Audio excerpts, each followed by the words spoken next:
Good morning to all of my dear students. Welcome to my channel Mahajis Blog. Mahajis Blog loi moi Imran Hussein e tumalokok swagatam janaisu. Aji ami aluchona korim tense or bishoye. Tumaloke jana je tense mane hoise ki kal ba somoy ortat tense ok ohomiyat kal ba somoy buliu koa hoy. Tense ক্রিয়ার সময়কে tense বা কাল বলে অর্থাৎ ক্রিয়া মানে হইছে কি কাম করার সময় কি বুলি কোৱা হয় টেন্স বা কাল বুলি কোৱা হয় ইংৰাজী টেন্স প্ৰধানত তিনি প্ৰকাৰৰ যেনে number 1 is past tense অতীত কাল number 2 is present tense বৰ্তমান কাল and number 3 is future tense ভৱিষ্যত কাল প্ৰত্যেকটো টেন্সক আকৌ চাৰিটা ভাগত ভাগ কৰা হৈছে অৰ্থাৎ এই তিনিটা টেন্সক আকৌ চাৰিটা কৰি ভাগত ভাগ কৰা হৈছে যেনে indefinite number 1 is indefinite tense number 2 is continuous tense number 3 is perfect tense number 4 is perfect continuous tense অৰ্থাৎ আমি যেতিয়া প্ৰেজেন্ট এই past tense লগাই এই চাৰিটা কম তেতিয়া আমি কম past indefinite tense past continuous tense past perfect tense past perfect continuous tense যেতিয়া আমি প্ৰেজেন্ট টু আগত লগাই কম present indefinite tense present continuous tense present perfect tense present perfect continuous tense যেতিয়া আমি ফিউচার আগত লগাই কম future indefinite tense future continuous tense future perfect tense future perfect continuous tense এতিয়া আমি আলোচনা কৰিম পাস্ট টেন্সৰ বিষয়ে পাস্ট টেন্স মানে হৈছে কি অসমীয়াত অতীত কাল বুলি কোৱা হয় পাস্ট টেন্স অতীত কাল past tense er prothom bhagto hoise ki past indefinite tense অতীতত কোনো এটা কাম সম্পাদন কৰা শেষ হৈ গৈছে এনে অৰ্থ বুজালে তাক past indefinite tense বোলা হয় অৰ্থাৎ অতীতত মানে আগত কোনো এটা কাম সম্পাদন কৰা শেষ হৈ গৈছে এনেকুৱা অৰ্থ বুজালে তাক আমি কি বুলি কম past indefinite tense বুলি কম past indefinite tense er formation বা গঠনটো হল subject plus মূল ভাৰ্বৰ past form plus object কোনোবাই আকৌ এনেকুৱা লিখে subject plus verb to plus object কিন্তু মই ভাৰ্বটো লিখা নাই মই সকলোৱে ভালদৰে বুজাৰ কাৰণে যাতে ছাত্ৰ-ছাত্ৰী সকল তোমালোকে ভালদৰে বুজিব পাৰা সেই কাৰণে মই ভাঙি পাতে দিছো subject plus মূল ভাৰ্বৰ past form অৰ্থাৎ যেটো ভাৰ্ব থাকিব তাৰ কোন ফৰ্ম হ'ব past form plus object এতিয়া মই তোমালোকক কাৰেক্টনেস কৰাৰ কাৰণে কিছুমান বিশেষ চিহ্ন মই দিছো যিখিনি নেকি টেন্স শুদ্ধ কৰাৰ ক্ষেত্ৰত অতি দৰকাৰী যেনে ইয়াত চিহ্ন কিছুমান দিছো yesterday ago last week last month last year last sunday last ... মানে last টুকা yesterday ago আৰু last টুকা যি সেন্টেন্সৰ শেষত আমি yesterday ago আৰু last পাম last ... মানে যিকোনো last তোকা কিবা পাম তেতিয়া আমি গম পাম এইটো কোন টেন্স past indefinite tense এইখিনি কারেক্ট টেন্সৰ কাৰণে বিশেষভাৱে জৰুৰী যেতিয়া আমি টেন্স শুদ্ধ কৰিম তেতিয়া আমি কোনো এটা সেন্টেন্স যদি yesterday দেখো লগে লগে আমি গম পাম এইটো কোন টেন্সৰ চিহ্ন past indefinite tense সেই অনুসৰি আমি সেইটো কাৰেক্টনেস কৰাৰ সময়ত past indefinite tenseৰ গঠনটো লিখি দিলে টেন্সটো কাৰেক্ট হৈ যাব বা এগো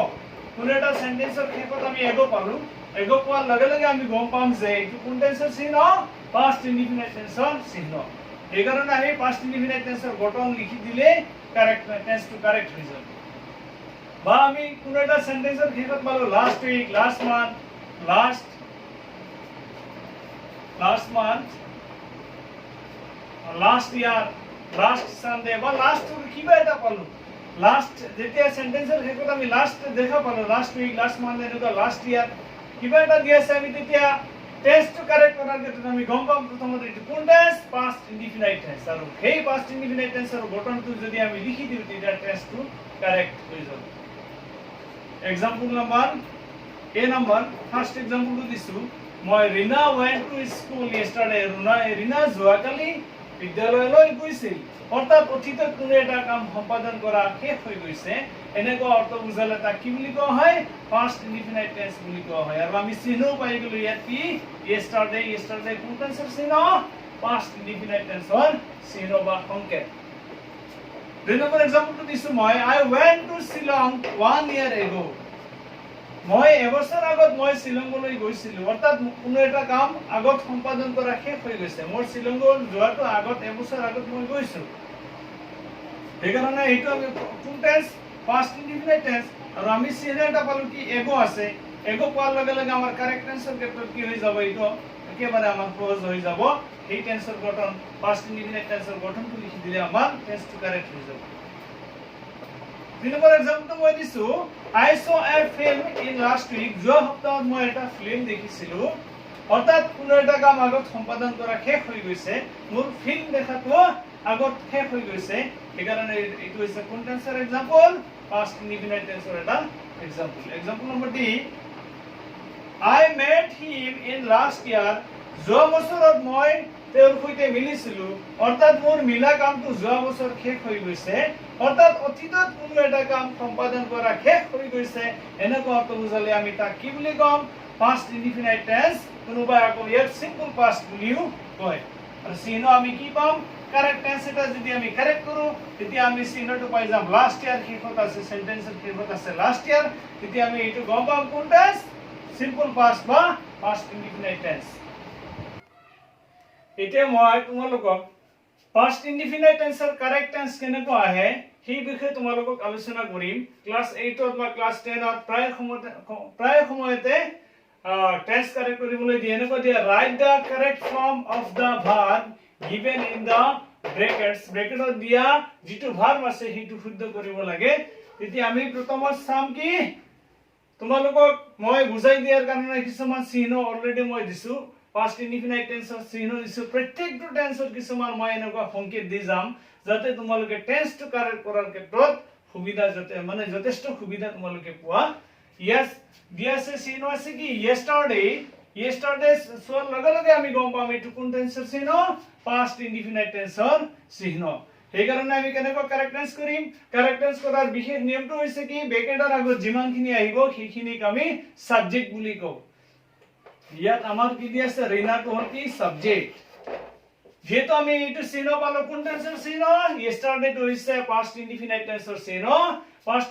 indefinite tenseৰ গঠনটো কেনেকুৱা এই সাবজেক্ট প্লাস মূল ভাৰ্বৰ কোন ফৰ্ম ব্ৰেকেটৰ যেটো থাকিব হেতুক আমি কি বুলি কওঁ ভাৰ্ব বুলি কওঁ যেতিয়া past indefinite tenseৰ গঠনটো হৈছে সাবজেক্ট প্লাস মূল ভাৰ্বৰ কোন ফৰ্ম পাস্ট ফৰ্ম গড় পাস্ট ফৰ্মটো কি হ'ব went প্লাস অবজেক্ট প্লাস ব্ৰেকেটৰ শেষত যিমানখিনি আছে সেইখিনি কি হয় আমি অবজেক্ট বুলি কওঁ এতিয়া আমাৰ কাৰেক্ট টেন্স কৰা একেবাৰে সহজ হৈ গৈছে কাৰণ আমি অলৰেডি সংকেত পালো কি ইয়াত yesterday আছে Second sentence to soa I go to Shillong 1 year ago ইয়াত আমি চিহ্ন পাই গলো কি এগো আমি মুখস্থ কৰিছো তোমালোকে বুজি পোৱাৰ কাৰণে ভালদৰে বুজি লবৰ কাৰণে মই তোমালোকক কিছুমান চিহ্ন দিছো অলৰেডি past indefinite tense দিছো যেটো টেন্স অলৰেডি বৰ্তমানে আমি আলোচনা কৰি আছো ইয়াত এগো আমি পালো কোন টেন্সৰ চিহ্ন past indefinite tenseৰ চিহ্ন লগে লগে আমি কি লিখিম এই টেন্সৰ গঠনটো লিখি দিলে টেন্সটো কাৰেক্ট হৈ যাব ব্ৰেকেটৰ আগত আমি যি পাম তাক আমি কি বুলি কম সাবজেক্ট বুলি কম সাবজেক্ট ইয়াত আই দিয়া আছে প্লাস past indefinite এর গঠন সাবজেক্ট প্লাস মূল ভাৰ্বৰ কোন ফর্ম past form টো গড় past form টো কি হয় went প্লাস অবজেক্ট যিখিনি আছে বাকি সব to Shillong 1 year ago yet তিন নম্বৰ থার্ড एग्जांपल আমি পাইছো I see a film in last week চিহ্ন আমি কি পাইছো last week আমি জানো যে last week কোন টেন্সৰ চিহ্ন past indefinite tenseৰ চিহ্ন বা সংকেত সেইকাৰণে আমি কাৰেক্ট টেন্স কেনেকৈ কৰিম ব্ৰেকেটৰ আগত কাৰেক্ট টেন্সৰ নিয়ম আগত যিখিনি আহে তাক আমি কি বুলি কওঁ সাবজেক্ট যিমানখিনি লিখা হওক ব্ৰেকেটৰ আগত যিমানখিনি আহিব আমি তাক কি বুলি কওঁ সদায় সাবজেক্ট বুলি কওঁ সাবজেক্ট প্লাস past indefinite tenseৰ গঠন কেনেকুৱা সাবজেক্ট প্লাস মূল ভাৰ্বৰ past form সিৰ past form কি হ'ব so প্লাস অবজেক্ট আমাৰ যিখিনি আছে a film in last week 4 number example this I met him in last year চিহ্ন আমি পালো কি last year কোনো এটা সেন্টেন্স পোৱাৰ লগে লগে পৰীক্ষা দিছে কাৰেক্ট টেন্স টু কাৰেক্ট কৰিব লাগে লাস্ট ইয়াৰ কোৱাৰ লগে লগে আমি গম পাম এটো কোন টেন্সৰ চিহ্ন past indefinite tenseৰ সংকেত বা চিহ্ন তেতিয়া past indefinite-ৰ আমি কাৰেক্টনেস কৰাৰ সময়ত ব্ৰেকেটৰ আগত যিমানখিনি আহিব তাক কি বুলি কম সাবজেক্ট কি আছে আই প্লাস কি হ'ব past indefinite-ৰ গঠন সাবজেক্ট প্লাস মূল ভাৰ্বৰ কোন ফৰ্ম past form মিড দিয়া আছে ভাৰ মিডৰ past form কি হ'ব মেড সাবজেক্ট প্লাস মূল ভাৰ্বৰ past form প্লাস অবজেক্ট আমাৰ যিখিনি দিয়া আছে ব্ৰেকেটৰ পিছত সবেই হ'ল object him in last year so student আজি আমি আর টেন্স কাক বলে এই টেন্সৰ ভাগ কেইটা কি প্ৰত্যেকটো টেন্সক আকৌ চাৰিটা ভাগত ভাগ কৰা হৈছে ইয়াৰ পিছত আমি পাস্ট টেন্সৰ প্ৰথম ভাগটো আজি তোমালোকক সম্পূৰ্ণভাৱে আলোচনা কৰিলো নেক্সট ভিডিঅ'ত আমি পাস্ট টেন্সৰ দ্বিতীয় ভাগটো আলোচনা কৰিম আজিলৈ ইমানেই ধন্যবাদ